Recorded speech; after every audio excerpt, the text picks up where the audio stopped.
Hello and welcome back to another episode of Beyond the To-Do List. I'm your host, Erik Fisher. This is the show where I talk to the people behind the productivity. This week, I'm really glad to be able to share a conversation with you that I had with Skip Prichard. He's the author of the brand new book titled The Book of Mistakes: 9 Secrets to Creating a Successful Future.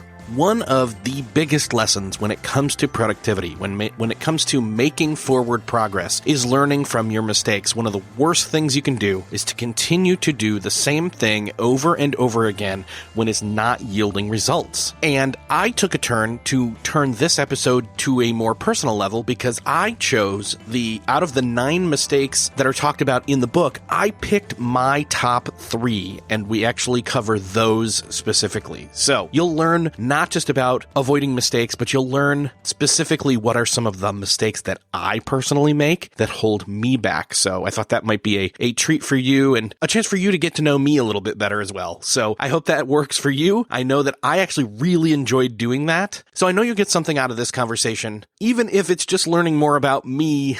But I'm sure, again, by learning about me, you'll learn something about yourself. So I'll get out of the way and just say, enjoy this conversation with Skip Prichard. Well, this week, it is my privilege to welcome to the show Skip Prichard. Skip, welcome to the show. Thanks, Erik. I'm delighted to be here, and I hope it is not a mistake for you to invite me on.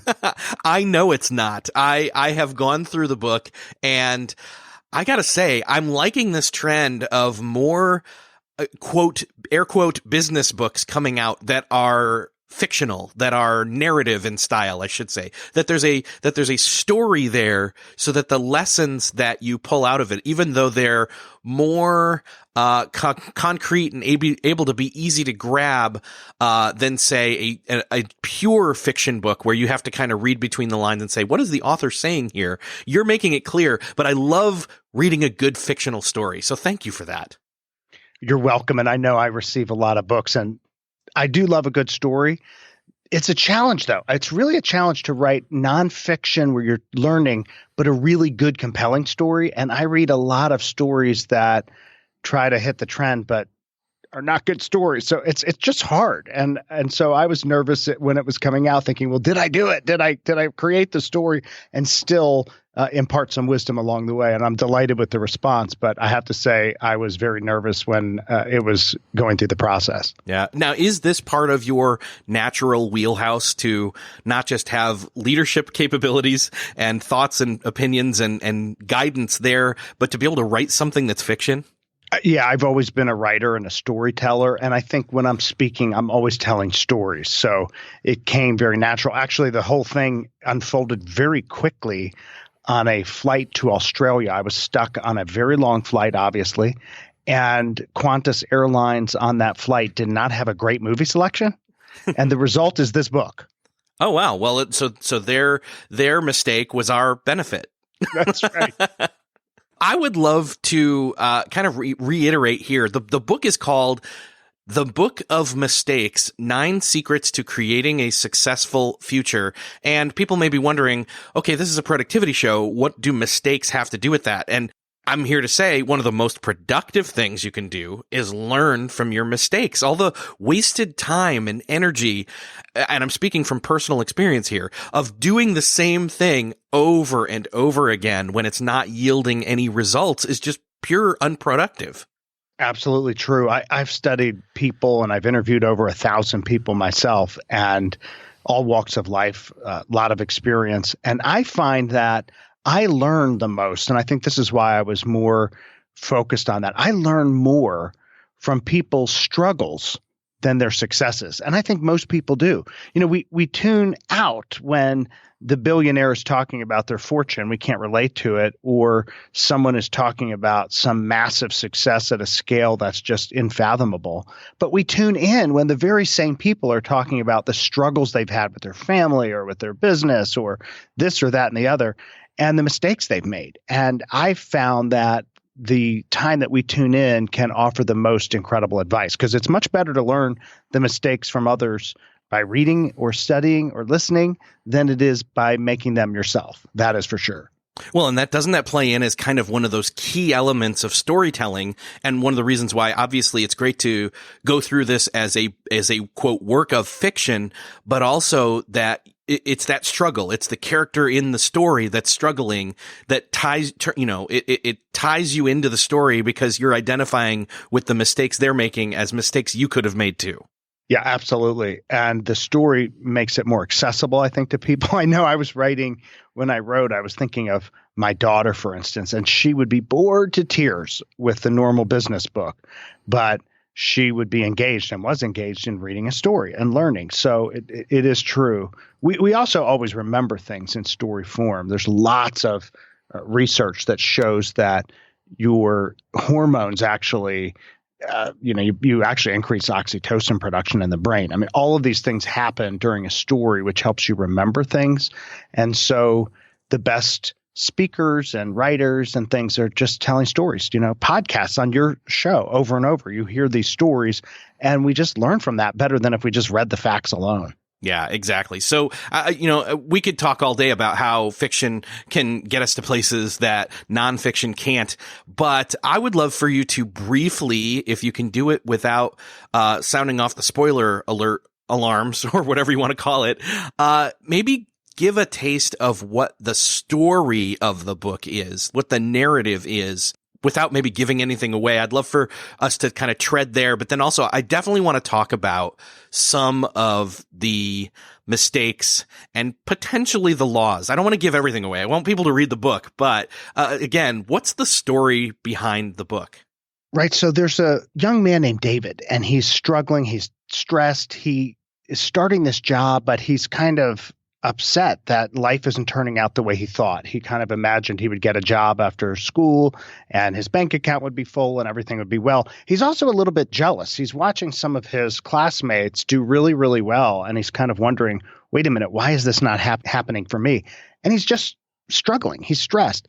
And the next thing you know, he bumps into a girl in the park, and a mysterious journey starts unfolding where he is learning from an ancient book called the Book of Mistakes. This ancient book has been passed from generation to generation, and it's only revealed to a select few. And it teaches 9 mistakes from 9 teachers that if you learn them, then you can become wildly successful, more fulfilled, happier. And so he's on this journey, and he starts meeting these 9 teachers that teach him these 9 mistakes, because all of us learn these 9 mistakes, but often we learn them too late.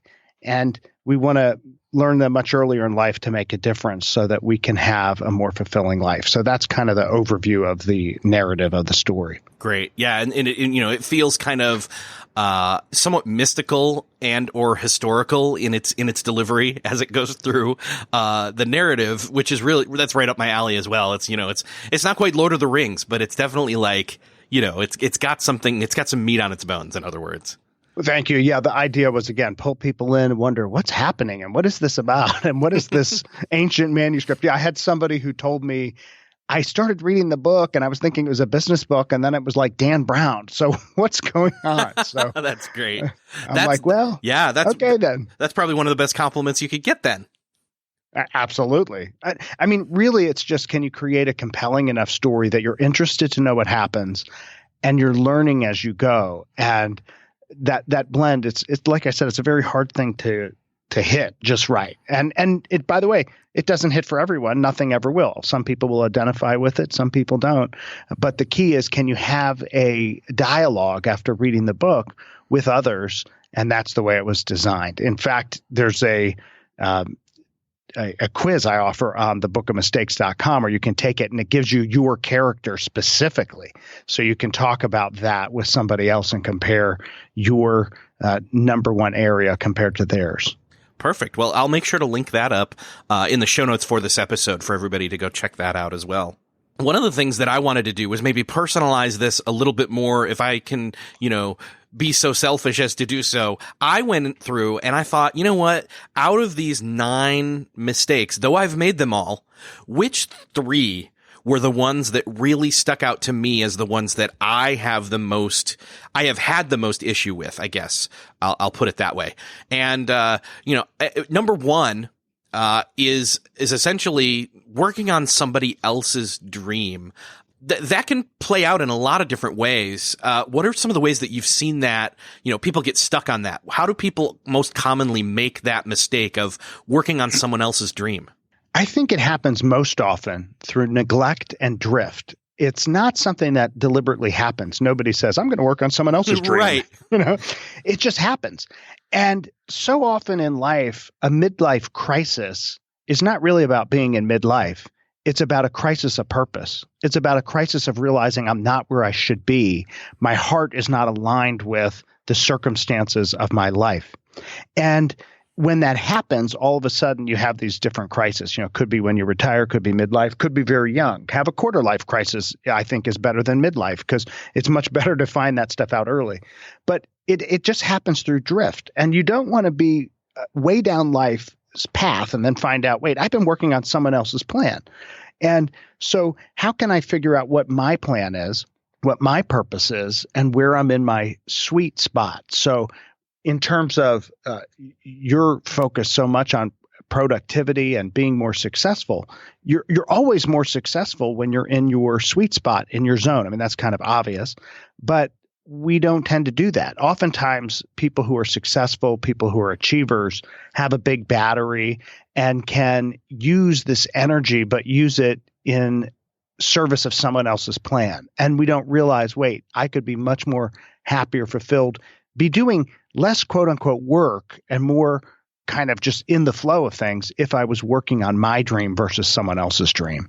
I couldn't help but think of Michael Hyatt when you were talking about this mistake, because I literally just had him on the show pretty recently, where he talks about getting into that desire zone, which is, again, where you're doing the work that only you can do and you like doing, but also his life planning stuff, because when you said the word drift, it immediately sparked that idea of, when you're drifting through life, and he has a phrase that's, that's closely related to that in his Living Forward book that talks about life planning. And I'm kind of middle-aged now, I guess, I realize. So, that all kind of hits me sideways the right way or the wrong way. I don't know.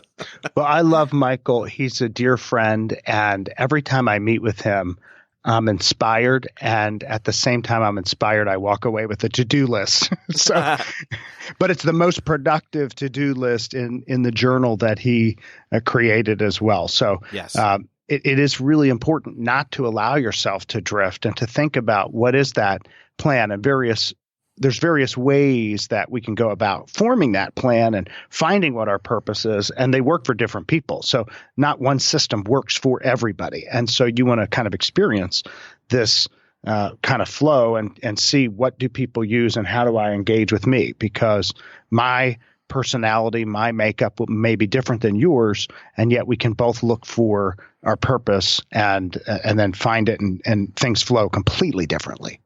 Yeah, exactly. And one of the things I think, I'll speak from experience. One of the ways that I get stuck on this, where I'm living out somebody else's dream, or I've drifted and I'm not necessarily living out my own dream because I've not sat down and had intentional time to have awareness of not necessarily what I want to be doing as much as I'm going to say this anyway. It's grammatically incorrect, but who I want to be being. Yes, that's right. And that's that whole first part is being. And in fact, all of these 9 mistakes, though, derive from my life as CEO of various global businesses and interviewing 1,000 people and all of these things. Each one of these is backed by a lot of research. And the very first one here is actually based on a lot of research from the nearly dying. And as you study people who are dying, there's a lot of study of their regrets. And one of them is, I wish I would have lived a life more true to myself. I wish I would have worked on my own dream, so to speak. That research really forms the basis of mistake number 1. How would you suggest that we learn from this mistake? What is the first step? Obviously, having awareness of a mistake being made, but step 2, what's step 2? Yeah, I think awareness is so important. I think of it literally as you're in a river and you're finding that you're on a float and you're drifting and all of a sudden you start to hear something roaring right? Down in the distance. That is, let's say, Niagara Falls. The first thing is to be aware of what's happening. The second step is paddle to shore, right? So you want to get aside so that you can be on the side, be on the shore to say, you know what? I'm going to reflect for a moment. So it's not about the immediate action steps I'm taking. I need to reflect. Self-awareness is the first step to see from an aerial view where I am. Then I'm going to pull to the side and I'm going to reflect and think. I'm going to take some deliberate time. I'm going to invest in some resources that will fill me up to think about where I want to go. And then I'm going to tune in. For me, it's tuning into what gives me energy. I'm going to look at my calendar. I'm going to look at the activities that I do, and I'm going to say, which ones gave me energy and which ones took energy away. And oftentimes, again, if we have this big capacity, if we're achievers, if we're driven, if we're trying to hit things, we realize, well, wait a minute, I was so focused on the to-do list, on the action items. I was so focused on what I was doing. I wasn't really cognizant of it. Let me be more aware of that. Now I'm going to watch where my energy is. And the areas where I get more energy, where I feel in the flow, where I don't feel like I was working, I want to do more of that. How can I do more of that? That's my purpose. That's more what I want to go into versus the areas where I was drained. I was feeling less than what I could be. And so that's the way I look at it. So pull aside, and then you need to decide, okay, which way do I need to go? Sometimes you have to go back upstream. And if that's the case, then you want to put a motor on that float. And there's various ways you can do that because there are tools out there today that can help power your success in a different way than you could. I mean, one of them is this podcast. Michael Hyatt has a lot of resources, books that inspire, people that inspire you. Those are all the motor that can get you to power back upstream if you need to go a different direction. Yeah, man, I'm glad that you mentioned that. I'm also glad you mentioned taking the moment to be intentional, because again, one of the things that we talked about in your metaphor of drifting downstream, if you didn't realize that you unintentionally started to drift, then unintentional flailing around and just paddling whichever direction isn't going to help you. You have to take a look and see, okay, where am I at and where can I go? What are my immediate options? Then I can make better decisions once I've gotten off onto the shore. Yeah. And most successful people have this instinct to act quickly. And we don't necessarily want to just stop and reflect. And we think, okay, well, that was 5 minutes. Now let's go. Right. I mean, that's kind of why you're successful. And yet that reflection time is absolutely crucial. Now, I build that regularly into my calendar each week to reflect and look forward. And I do it at the end of the year, especially to reflect and look forward. And I find that time to be incredibly important for me to determine, where am I going this year? And is it where I want to go? Or am I just swept up in the moment and swept up in my to-do list and swept up with the people around me who are taking me somewhere, but not where I want to go? Mistake 2 that we'll talk about is actually mistake number 3. And again, I chose these because they apply to me specifically. So I wanted to give, you and the audience some insight into, where I am specifically, or what, again, all 9 mistakes, I've made them all, but these are the biggest ones. So, mistake number 3 is accepting excuses. And I think the thing for me, specifically when it comes to excuses, is I like to come up with the quote reason something didn't work or the reason I did something to justify an excuse, but it's still an excuse. Yeah, it's still an excuse and it doesn't go away just because you justified it.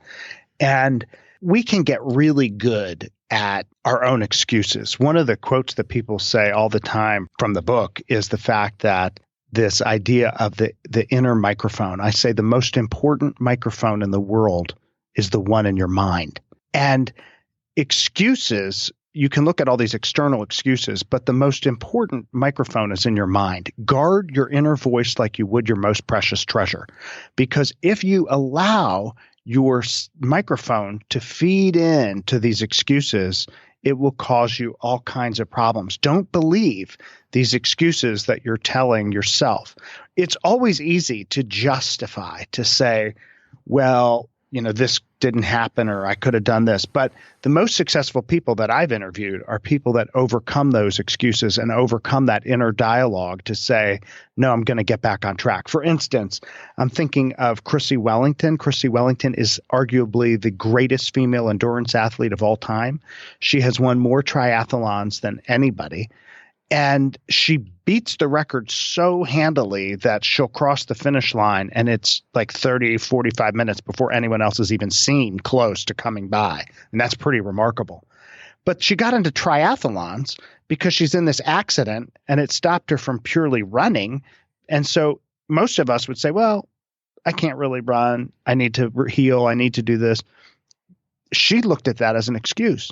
And she said, well, this is an opportunity. And I'm going to now swim. I'm going to learn to swim because I still want to exercise. I still want to move forward. Well, by getting into swimming, and of course she was already running, that's how she got into triathlons and eventually becoming this superstar in that field. So how do you reframe things and take that excuse and turn it into motivation in order to get to the next step? Because it's easy, right, for us all to say, hit snooze, I'm busy, I don't feel good, I'm tired, there's too much I'm paying in taxes, the competition's too high, I have a negative relative that's really annoying me, blah, blah, blah, right? We're filled with excuses all day. And that can be our mindset, or we can seize control of that internal microphone and chart a different course.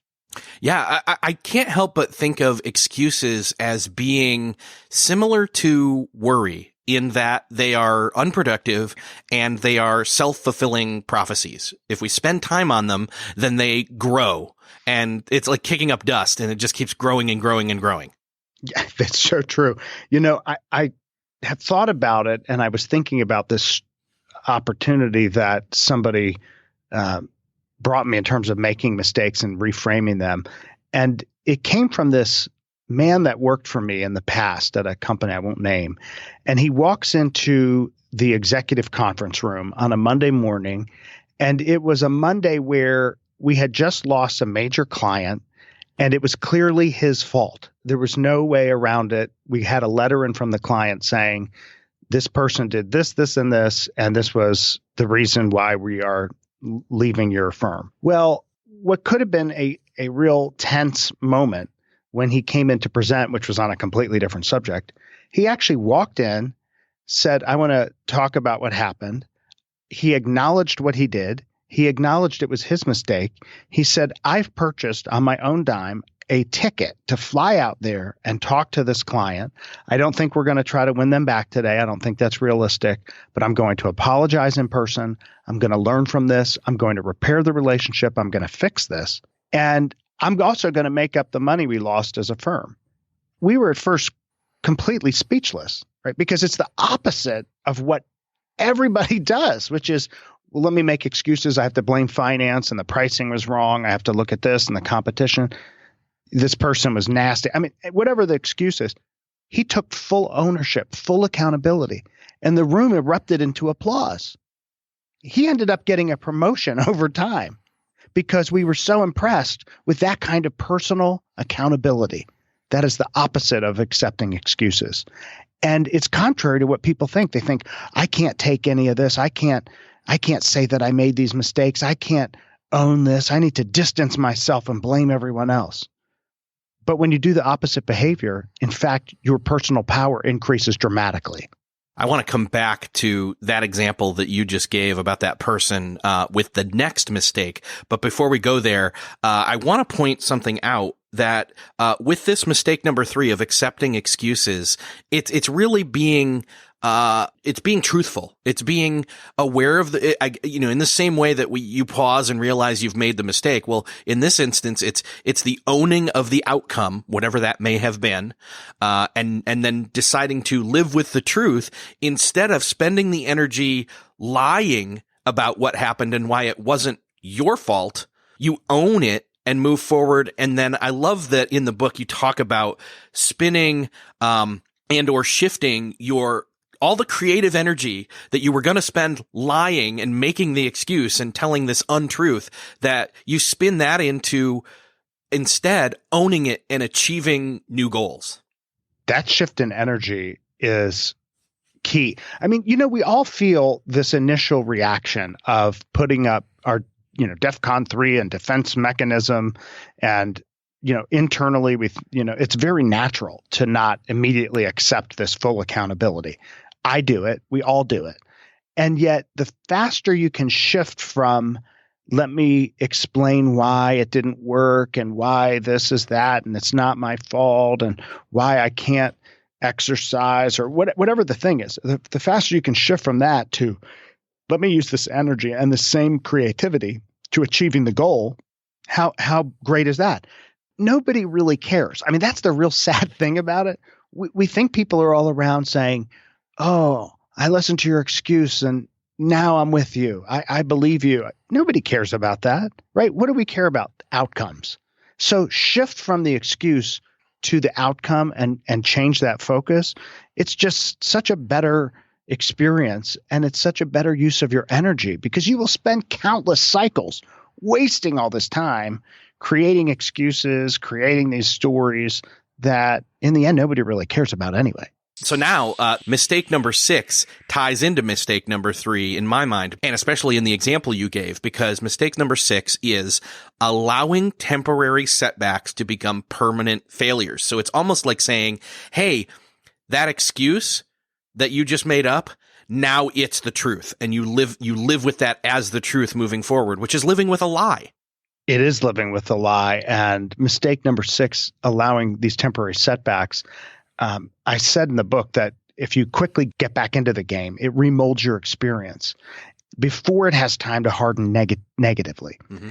And so you just don't want your setback to compound and become this unwelcome experience that just sticks and grows and develops. And most people who fail, who end up successful, don't see it as a failure. Oftentimes you talk to them about failures. You say, well, what's your failure? And sometimes they'll have a hard time even telling you what it is, because they don't necessarily even frame it as a failure. They say, oh, that was just a setback, right? And I learned from that, because I'm like, wow, that's really interesting, because what some people would see as an incredible failure, bankruptcy, injury, disaster, business, et cetera, you're just seeing it as growth. You're just seeing it as a setback along the way that is helping you to get to the next level. And so reframe that in your mind. Successful people see temporary failures as stepping stones to success. And they're constantly reframing things in their mind. They're constantly saying, well, what can I learn from this? How can I grow from this? How can I help others from this experience? And allowing a setback just to propel them to something that's even greater. I think about another athlete. I think about Jennifer Farr Davis I interviewed. She traversed the Appalachian Trail. For a while, she held the world record for the Appalachian Trail, which is over 2,000 miles.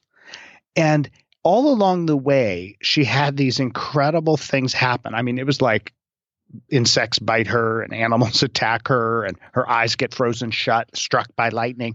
Each one of these we'd go, I think I'm struck by lightning. I think I'll let that stop me. She said, well, that's a temporary setback. People attacking her mentally. Oh, a woman can't win. You can't go north to south.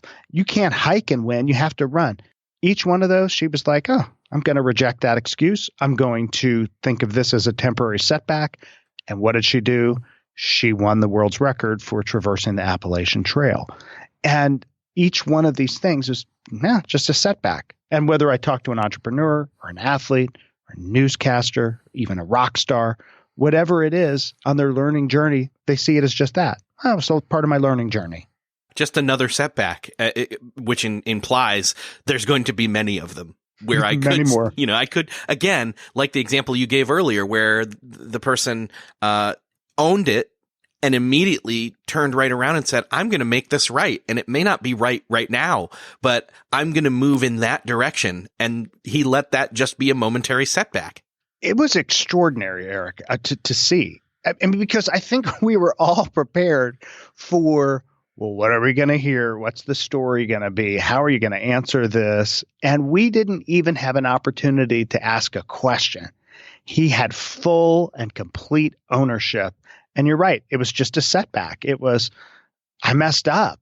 and I'm going to fix this. I'm going to make it right. I'm going to learn from this. I'm going to help our business because of this.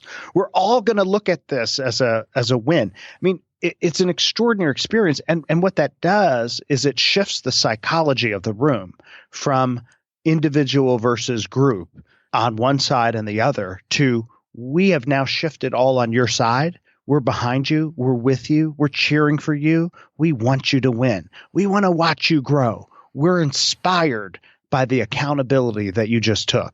We might not have labeled it that way in the moment, but wow, we are moved by it. And so not only did you allow this setback to not become a personal failure, but instead propel yourself to success, you inspired the entire room because we witnessed that personal accountability in a way that motivated all of us to say, you know what, could I have done that?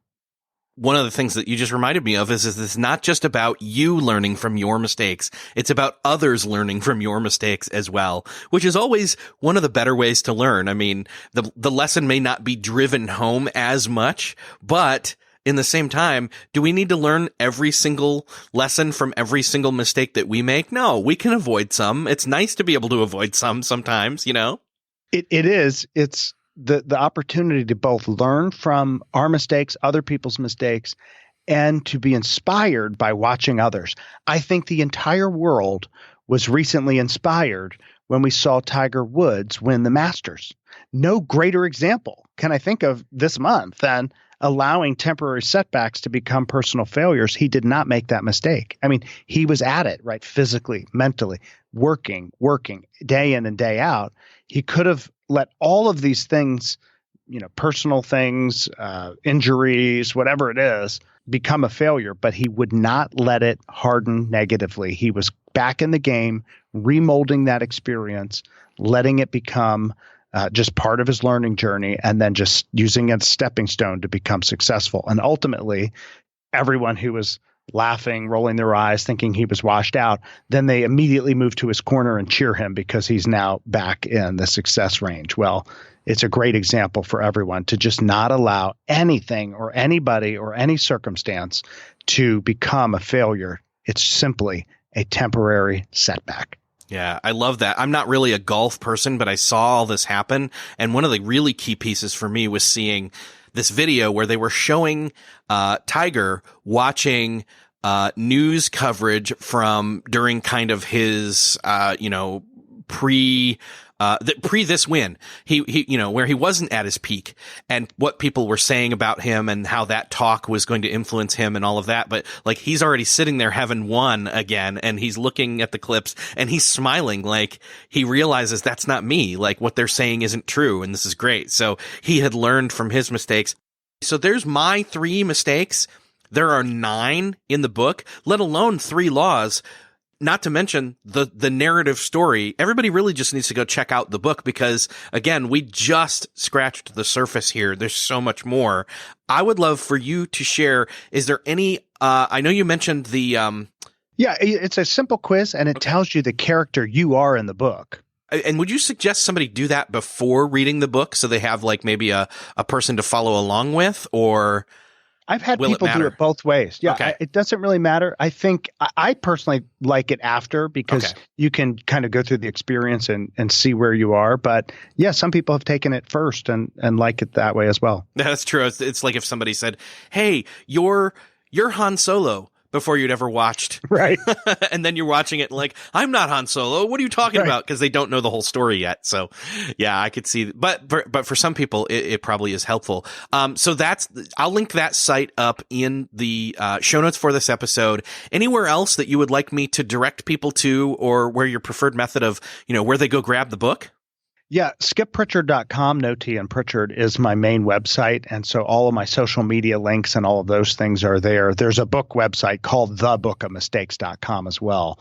And yeah, I'd love to hear people's stories and which character they are and what they identified with. I find it endlessly fascinating in learning from people. And as I've watched this book starting to get translated in languages all around the world, it is also interesting to see the global impact and how people are kind of taking this story in their cultures. It's very interesting to me. Yeah, I can't wait. I mean, this is one of those ones where, you're going to have to come back and reread it. Not just for the lessons, but for the story and vice versa, how they play into each other. So, Skip, thank you so much for being here. It's been great talking with you. Thanks for being so generous with your time. Erik, thanks for having me. I love your show. You have a storied list of guests. I'm delighted to join them, and many of them are friends, and I learn from so many of them. So I love the work you do, helping us all become better people. So that's another podcast episode checked off your listening to-do list. I hope that you enjoyed this one. I hope you got something out of it. I know that I did. Again, it was intentional for me to choose 3 out of the 9 mistakes and pick my top 3. I'm sure I make all of them. I'm sure you make all of them. But by learning, again, how to avoid repeating those mistakes over and over, or by looking at other people's stories, like the story in this book, and being able to draw experiential learning out of someone else's experience is a great takeaway. So I hope you got great takeaways. If you enjoyed this episode and you learned something, I know somebody else will. I'm sure you have somebody in mind who would love to hear this and learn from it. Head on over to beyondthetodolist.com/270, where you'll find the show notes for this episode, and click the share button. Thanks again for listening. I'll see you next episode.